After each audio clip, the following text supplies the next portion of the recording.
346 souls perished because a software glitch went unchecked for too long. The Boeing 737 MAX crisis unfolded across over 24 months of global aviation shockwaves, halting hundreds of flights worldwide. This disastrous saga began with an aggressive market race, pushing the new single-aisle aircraft into production at breakneck speed. Competitors like Airbus with its A320neo were gaining ground, forcing Boeing to accelerate its 737 update rather than design a completely new jet. Engineers were tasked with adapting a decades-old airframe for larger, more fuel-efficient engines, necessitating a software patch known as MCAS, the Maneuvering Characteristics Augmentation System. This system was meant to subtly push the nose down, preventing stalls, but its design had a fatal flaw, relying on just one of two angle of attack sensors for critical input. Training for pilots was woefully inadequate, with many unaware of MCAS' existence, much less its potential for uncontrolled activation. Safety compromises piled up as the Federal Aviation Administration delegated significant certification work to Boeing itself, a serious regulatory failure. Deliveries of the new jet ramped up, reaching over 55 aircraft per month before disaster struck. On October 29, 2018, Lion Air Flight 610 carrying 189 people crashed into the Java Sea, just 13 minutes after takeoff, a single faulty sensor providing erroneous data to MCAS. Despite this first tragedy and immediate concerns about the new type, Boeing and regulators did not act swiftly enough. Less than 5 months later, on March 10, 2019, Ethiopian Airlines Flight 302, carrying 157 passengers and crew, suffered the exact same fate, crashing 6 minutes after. Departure with an identical MCAS malfunction sequence. These twin disasters led to the unprecedented global grounding of 463 Boeing 737 MAX aircraft by over 160 nations. Investigations revealed that MCAS could repeatedly force the plane's nose down based on a single incorrect sensor reading, creating an unrecoverable dive for pilots who were not properly informed or trained on the system's existence and behavior. Boeing faced intense scrutiny over its design process, its relationship with regulators, and allegations of prioritizing profits over safety. The company reported over $20 billion in direct costs related to the grounding, including production halts, compensation to airlines, and legal fees. Over 387 planes delivered before the grounding remained idle for nearly 20 months, losing the airlines billions more. Tens of billions of dollars in market value evaporated from Boeing's shares. Production rates plummeted from 57 planes a month to 0 for a time. The recertification process took over 20 months, involving extensive software rewrites, flight tests, and new pilot training protocols requiring hundreds of hours of simulator time for every pilot flying the aircraft type.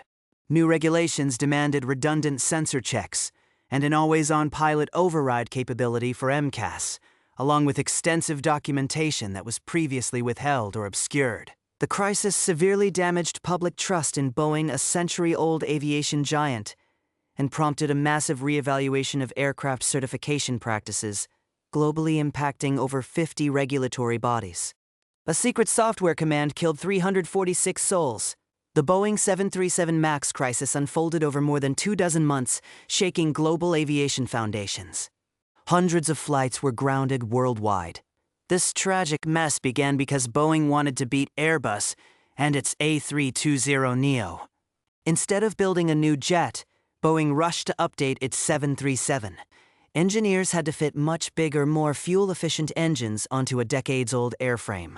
This meant adding a software fix called MCAS, Maneuvering Characteristics Augmentation System. It was supposed to gently push the plane's nose down to stop stalls. But it had a deadly flaw. It only checked one of two angle of attack sensors. Pilots received woefully inadequate training. Many were unaware of MCAS' existence or its sudden activation. Safety rules got bent. The Federal Aviation Administration let Boeing certify much of its own work, a huge mistake. New jets were delivered incredibly fast, reaching over 55 aircraft each month. Then disaster struck on October 29, 2018. Lion Air Flight 610, carrying 189 people, plunged into the Java Sea. It happened just 13 minutes after takeoff, all because a single faulty angle of attack sensor sent erroneous data to MCAS. Even after this tragedy, Boeing and regulators moved far too slow to address clear dangers. Less than 5 months later, on March 10, 2019, Ethiopian Airlines Flight 302, with 157 people aboard, crashed too. It went down 6 minutes after leaving the runway, suffering the exact same MCAS malfunction sequence. These two horrific crashes led to 463 Boeing 737 MAX jets being grounded globally by over 160 countries.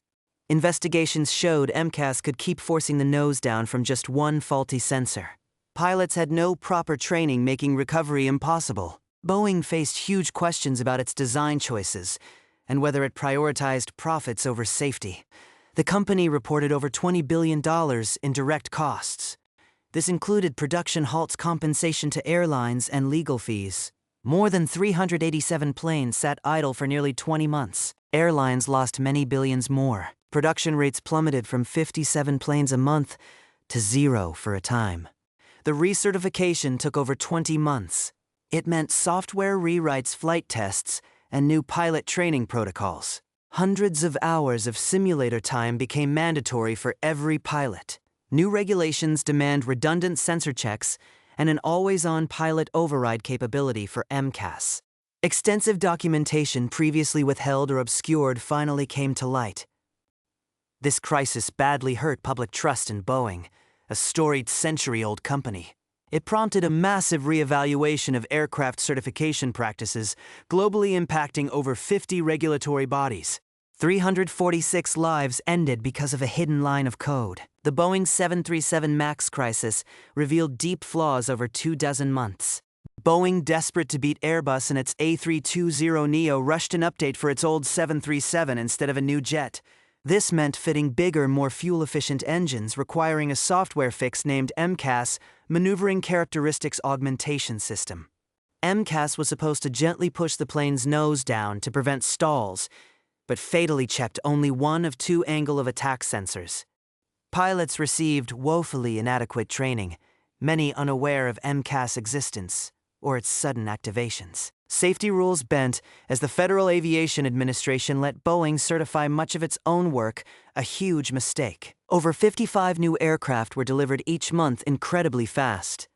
Then on October 29, 2018, Lion Air Flight 610 with 189 people plunged 13 minutes after takeoff into the Java Sea. A single faulty angle of attack sensor sent erroneous data to MCAS. Boeing and regulators moved too slow. Less than 5 months later, on March 10, 2019, Ethiopian Airlines Flight 302, with 157 aboard, crashed 6 minutes after departure, suffering the exact same MCAS malfunction. These two horrific crashes grounded 463 Boeing 737 MAX jets globally by over 160 countries. Investigations showed MCAS repeatedly forced the nose down from one faulty sensor.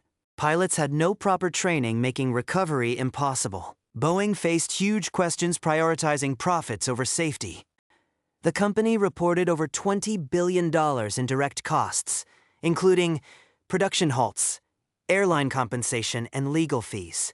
More than 387 planes sat idle for nearly 20 months. Airlines lost many billions more. Production rates plummeted from 57 planes a month to 0 for a time. Recertification took over 20 months, involving software rewrites, flight tests, and new pilot training protocols. Hundreds of hours of simulator time became mandatory. New regulations demand redundant sensor checks and an always-on pilot override capability for MCAS. Documentation previously withheld came to light. This crisis badly hurt public trust in Boeing, a century-old company. It prompted a massive global reevaluation of aircraft certification practices, impacting over 50 regulatory bodies.